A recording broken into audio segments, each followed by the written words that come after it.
Mark, talking of agents, we've talked about this before, you're concerned now that people who aren't skilled, like Max Clifford, whether you call it the black art or whatever art, who are setting up as agents, effectively saying they can market nobodies and make them famous. That's happening now, isn't it? It's a peddling of hope. There's too much hope around at the moment. Hope is a very negative word. We're hoping everything will get better. We need more hope out there. Yeah, positive. It's all depressing. They need to think that they've got jobs and careers. You need hope. Indeed. Positive. But the point I made is what it clearly is the financial paradigm in terms of return on investment. So therefore, it is difficult to make money out of a huge movie because you've got critics in the process. It's very easy to pick up or to find Susan Boyle. You know, what a story, and you know, zillions of hits all over the world. Marcel Carol's a very, very clever man with a great set of ears. The fact of the matter is that you can throw that up, it can make lots of money and disappear and on to the next. Susan Boyle is not expected, really, deep down, to have a long career. It's a short-lived success. It's not YouTube.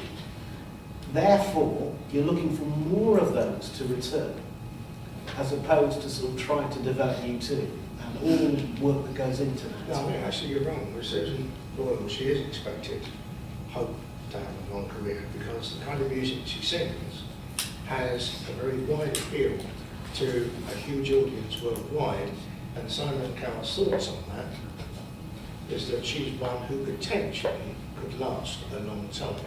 Obviously, we all know what a huge gamble that is, we all know how difficult that is. But the investment in that matter is not the same as, you're not going to get 20 years, you might get 5 or 6 out of Susan Boyle. You're not getting 20 years, you're not going to get U2 or Beatles or Stones or Frank Sinatra. Yeah, but because it's a different age and it's a different time. It's the same with Germans, you do as you're told, don't be sacked. But the point of getting back to that, you hold up someone like a Paul Potts or a Susan Boyle or whatever, and you think, I can do it as well, but you can't. But you hold out hope for that until you put your real life aside. Well, and you probably have some more value to give. Well, you think you can do it because you've got a great voice. They have got great voices. That's the reason they've done it. Song from Susan Boyle. No, I mean, yeah, we haven't, she's not even started, but Paul Potts has had albums, best-selling albums worldwide since Simon Cowell discovered him. So, you know, I think that obviously that in these particular instances, you know, they have a talent. But there's a whole sum of other people underneath that are held up to it, like, you know, the previous X Factor sort of winners and whatever. Leonard is undoubtedly a huge talent. And yeah, but she wouldn't have made it without that show. That's the point. The point is that... No one's Paul Potts.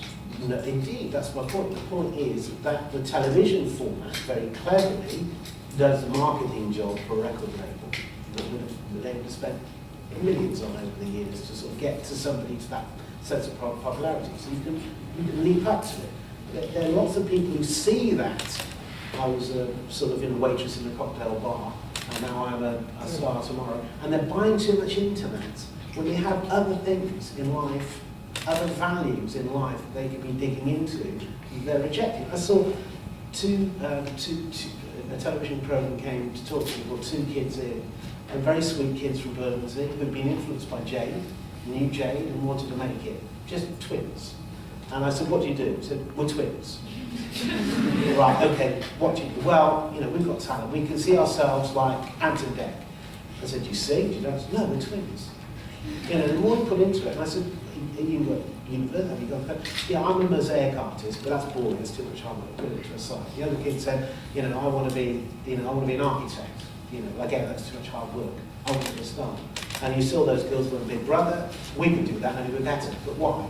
You can't get it. So I said to them, so if you don't get it, how upset, how depressed would you be? He said, our life will be over. I said, you're joking. I said, no, really, our life will be over. But it's not going to be over, is it? But it isn't, but they're going to keep on going until they turn around, and they've wasted so much time. Well, this guy could be the most brilliant mosaic artist that will, I mean, I don't know, or they could be a doctor or a surgeon, they could be something quite extraordinary in their lives. But they perceive themselves to be, we came from where JB came from, We can be like Jake and only bigger, and they never will. It is that fame formula, Max, isn't it? They want to be famous. Yeah, I mean, fame is a drug, and it can be just as deadly as cocaine and anything else, alcohol, you know. More and more people every year in Britain become obsessed with it, which is sad. I mean, I think there was a survey a couple of years ago, 8-year-olds, what do you want to do when you leave school? National survey, and fame, you want to be famous. Of course that's dangerous and it's sad, because they can see an awful lot of people out there that have absolutely no talent and think, well, if they can do it, so can I. When I was a young kid growing up, anybody that was famous, it was either because of football or sport, and they had talent. So you naturally assume to get to that very top, you need to have talent. The reality of it is, in 2009, you don't need any talent at all to become hugely successful and famous. And inevitably, that does have an impact. What do you need then? A lucky break or a clever PR man like Mark Borkowski or Max Clifford? Yes. All three. I mean, it depends on all kinds of things, doesn't it? There's the reality TV shows. There's lots of opportunities out there. You've got to look at Britain's Got Talent, X Factor, the American Idols, all these kind of shows, and the reality TV shows that Endemol churn out, to see that you do have a chance. And people naturally think, oh, well, that's going to be me. The reality of it is that, as I've said for many, many years, if anybody ever talks to me about this subject, whether it's students and family for dissertations, which they do every week, or places I'm speaking at, or television, or I always make the point that it's a very, very sad, lonely, empty world, the world of celebrity, of whom very, very few achieve anything at all. How often have you seen the damage, the failure to fulfill the dream or the short-lived dream? What damage have you seen into to young people, or not so young men? Well, I mean, people commit suicide because they haven't made it.